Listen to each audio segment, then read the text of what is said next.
The following is a Mission Studios podcast. Please remember, my little Podverse family, like, subscribe, and leave a comment on your podcast platform of choice. It helps me out and works the algorithm to get better rankings and bring our little podcast family to more listeners. Thank you, and on with the show.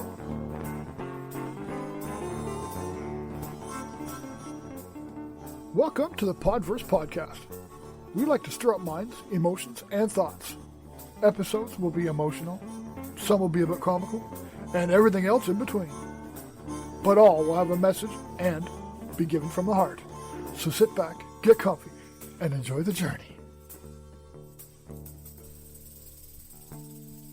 It is as cold as winter outside, but not a flake of snow on the ground. The air is not cold from temperature, but from absence. The fellowship of man is facing a hard time. The need for social distance is forming a cold shell, a fear of one's fellow man. The greed created from what has now been categorized as a pandemic has people taking more than they need and making others suffer, even overstocking on what has become real basic necessities. What is needed has become play for profit, at the expense of the people that need it most. From people that are mothers, sisters, brothers, children of the ones we love, and the ones on the front line working their butts off to save our lives, being the doctors, nurses, everyone that is still working in the essential services mandated by the government. And it pains us seeing those that we love go without. What is really bad is the stores are setting limits to like 2 essentials per family to try to make it fair, but a lot are using 5 or 6 members of their families to go in individually and get the maximum amount. Though some of us try to reach out with the little we have for those less fortunate, but with empty cupboards and bare cardboard toilet paper rolls, we can only offer the little that we can. The needy open their empty hands and reach for the little we can give, with thankful eyes and a slight tear of gratitude rolling down their cheeks. We walk away and feel bad because those of us that are not driven by greed are wishing we could do more. I ask you all, what kind of example for the little ones are we setting?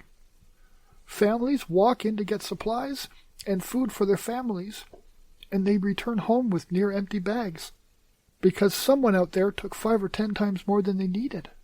Now, the children of the hard-working person working in one of the essential services mentioned earlier are staring into the loving eyes of their little ones, their children, not knowing how to tell them to go sparingly on the food because they could not get enough at the store, or teach them to use a limited amount of toilet paper because they were only able to get a very little amount and it has to last because we don't know when we can get more.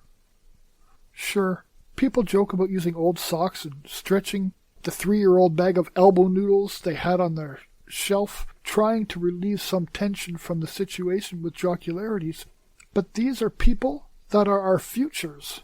The doctors and nurses help everyone, even the greedy, stay alive for the future. The hungry children that this greed is hurting are the ones that will be the future. They are having the food taken right out of their mouths and the toilet paper ripped from under their asses so they can't even wipe their own butts. It's like we are in the Depression of the 20s, and we're countries that waste more than most third-world countries have. Where is the compassion, the humanity? I have been scouring Facebook and Twitter, and I see lots of people trying to give and do for others. But unfortunately, I see more people fighting to meet the basic needs so their kids can be healthy. And I know that there are parents taking less so their children can have just a little bit more, and that is so beautiful. But it's not the way it should be. We should be giving the ones that need the excess we have, so everyone can make it through this.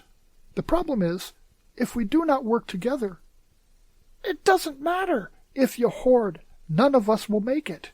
Because the doctor and the nurses that are saving your asses right now are not going to be here tomorrow if they cannot disinfect properly and nourish themselves. Then who will save you so you can go home to your hoard? If things keep going like they are, our children that are our futures will learn to either hoard, because that is what their parents taught them, or they will become kind and generous, because their parents did not hoard, and they know what it's like to go without. We really need to think about what we are teaching our children. And I will tell you this, they learn more from the example of their parents that will mold their character than they will from any other social activity. Remember, your kids look up to you, and in most cases, you're their first hero. So they want to be just like you. What do you want them to be when they're adults? Yes, I know, we want our children to be survivors, but these survivors live in communities, and communities survive by working together.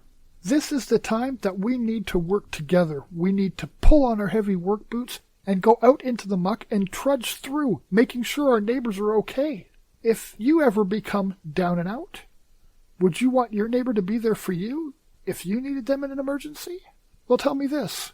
Why would they be there for you if their child is in the hospital because they got sick from our current COVID-19 pandemic, one of the 15 times they had to go out looking for supplies because there was a shortage from someone hoarding?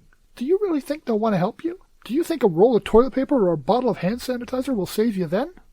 So opening the show with "The Cold is Winter" was not a stretch. It was not an over-exaggeration. The absence of kindness and care is turning our pandemic into an uglier situation than it already is. But it doesn't have to be that ugly. If everyone thinks and works out a plan, we can all have enough to get us through this unfortunate time in our lives. Stop worrying about profiting from others' disadvantage and start looking at what is really happening. We, the human race, are capable of so much more than we are showing right now. I have seen compassion. I have experienced the generosity of strangers, and I have been on the receiving end of a very bad situation a time or two. I know people can be amazing. I know people are panicked.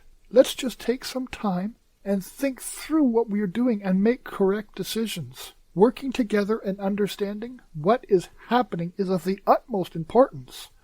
Let us choose love and compassion to be our guide when making decisions. Standing together, united, will get us so much further than trying to trudge through this catastrophe alone. Heck, we can't do it alone. So let's really pull together and make a difference for each other and the young ones we love. I love you, my little Podverse family. This week, let's get together with a few friends or a few family members on Zoom or Facebook and play some games. Have dinner via the web. Oh my gosh, how ironic. A few weeks ago I made that pod about overcoming tech. With tech in common. Wow. Well, everybody, wash your hands and everything. Be safe, be informed, be well, my little Podverse family. I love you all. Thank you so much for listening to this episode of the Podverse podcast. Whatever you take from this message, it is given freely and with the utmost respect. Any support for the Podverse podcast is always welcome and can be left at our website, www.pod-verse.com. Whether support is by way of suggestion, story, constructive criticism, or maybe you wish to sponsor an episode, there is never any obligation. We just hope to create a wonderful experience for you in this Podverse community. Also, be sure to check us out on our social media. Join us on Facebook at Podverse Podcast Group or on Twitter at pod_verse. Chat with you in the next episode.